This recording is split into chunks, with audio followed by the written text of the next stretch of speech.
জাতীয়তাবাদী ছাত্রদল কর্তৃক আয়োজিত সাম্য ও মানবিক সমাজ বিনির্মাণে আজকের এই 3 অঙ্গ সংগঠনের যৌথ কর্মী সভার সংগ্রামী সভাপতি, জাতীয়তাবাদী যুবদল কেন্দ্রীয় নির্বাহী কমিটির বিপ্লবী সভাপতি, যার সাথে একসাথে জাতীয়তাবাদী ছাত্র দলের মিছিল করার সুযোগ হয়েছে। বর্তমানে তিনি বাংলাদেশের জাতীয়তাবাদী যুবদলকে 6 আগস্টের পরে সঠিক রাস্তায় রাখার জন্য টেকনাফ থেকে তেতুলিয়া, রূপসা থেকে পাতুরিয়া সারা বাংলাদেশ চষে বেড়াচ্ছেন। প্রিয় নেতা সাবেক ছাত্র নুরুল ইসলাম নয়ন ভাই, আজকের অনুষ্ঠানের প্রধান অতিথি জাতীয়তাবাদী স্বেচ্ছাসেবক দলের কেন্দ্রীয় নির্বাহী কমিটির বিপ্লবী সভাপতি, স্বেচ্ছাসেবক দলের ঐক্যের প্রতীক জাতীয়তাবাদী ছাত্র দলের সাবেক নেতা SM জিলানী ভাই, উপস্থিত জাতীয়তাবাদী স্বেচ্ছাসেবক দলের সিনিয়র সহসভাপতি ইয়াসিন আলী, যুব দলের সাবেক কেন্দ্রীয় নেতা হাসান এবং রিমান, জাতীয়তাবাদী আজকের এই অনুষ্ঠানের প্রধান বক্তা, আমাদের সকলের প্রাণের ঠিকানা জাতীয়তাবাদী ছাত্র দলের কেন্দ্রীয় সংসদের বিপ্লবী সিনিয়র সহসভাপতি, আমাদের সকলের প্রিয় ছোট ভাই আবু আফসান ইয়াহিয়া, আজকের অনুষ্ঠানের সঞ্চালক আমার দীর্ঘদিনের পরিচিত প্রিয় ছোট ভাই শ্যামল মালুম সহ সকল অঙ্গ সহযোগী সংগঠনের প্রিয় নেতৃবৃন্দ, সংগঠনের কেন্দ্রীয় সাধারণ সম্পাদক উপস্থিত, আমাদের বক্তব্য এমনি সীমিত। প্রথমেই কৃতজ্ঞতা শুকরিয়া আদায় জ্ঞাপন করছি মহান রব্বুল আলমিনের প্রতি।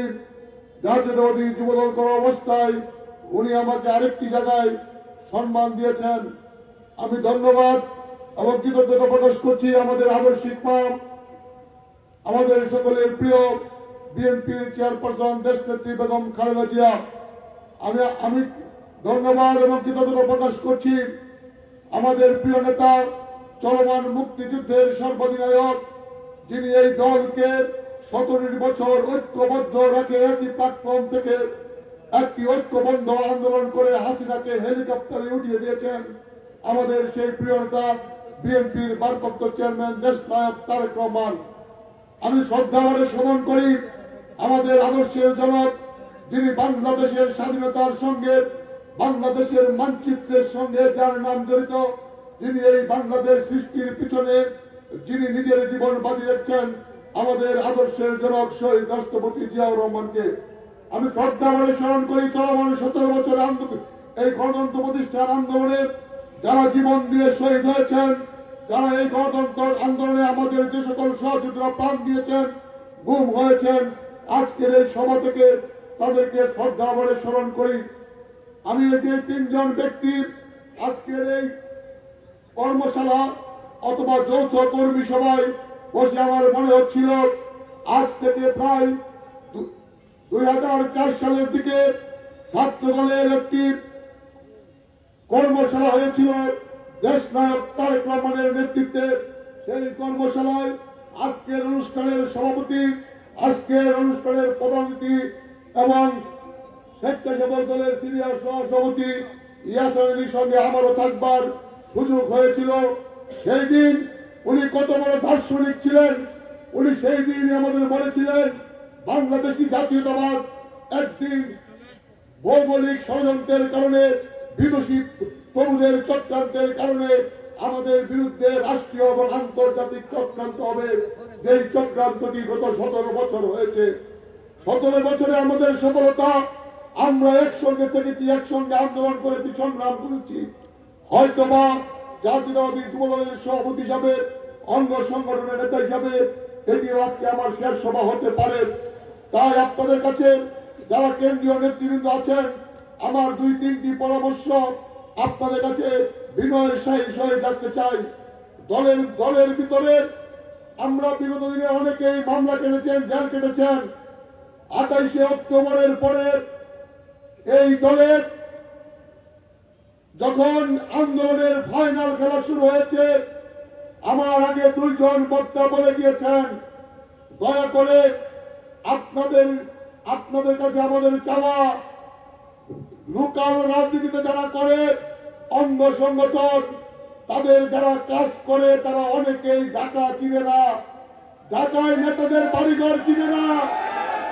যারা কাজ না করে তারা ঢাকার নেতাদের বাড়ির ঠিকানা খুঁজে, নেতার আশপাশকে থাকে তাদেরকে খুঁজে।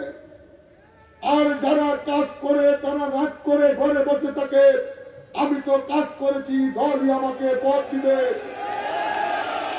আপনাদের কাছে অনুরোধ রাখতে চাই, হয়তো আর জীবনে কোনদিন অঙ্গ সংগঠনের জন্য নিজের জন্য আপনাদের কাছে পথ চাইতে যাব না, কিন্তু জাতীয়তাবাদী ছাত্র দল আমাকে জন্ম দিয়েছে, জাতীয়তাবাদী যুব দল আমাকে নেতা বানিয়েছে, সেই দায়বদ্ধতা থেকে বলছি, আপনারা যদি পদ দেওয়ার আগে 28শে অক্টোবরের পর থেকে ওই নেতাদের ভিডিও চান, কে কোথায় ছিলেন, কে কোথায় মিছিল করেছেন, আর কি অবদান ছিল।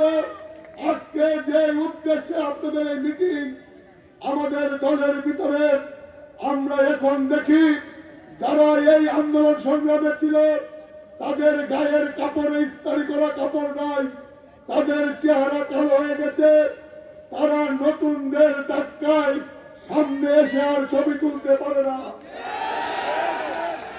আমরা যদি এটি রুখতে ব্যর্থ হই, আমরা যদি এটি আজকে থামিয়ে দিতে ব্যর্থ হই, এই হাইব্রিডটা যদি সামনে চলে আসে, আগামী দিনে আমাদের জন্য একটি দুঃসংবাদ বহন করবে।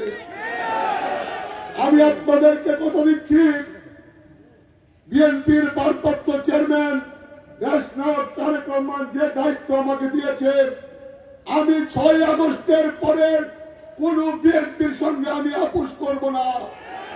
6 আগস্টের পরে যারা ভালো ভালো দামি কাপড় চোপড় পরে, দামি গাড়ি নিয়ে আমাদের সঙ্গে দেখা করে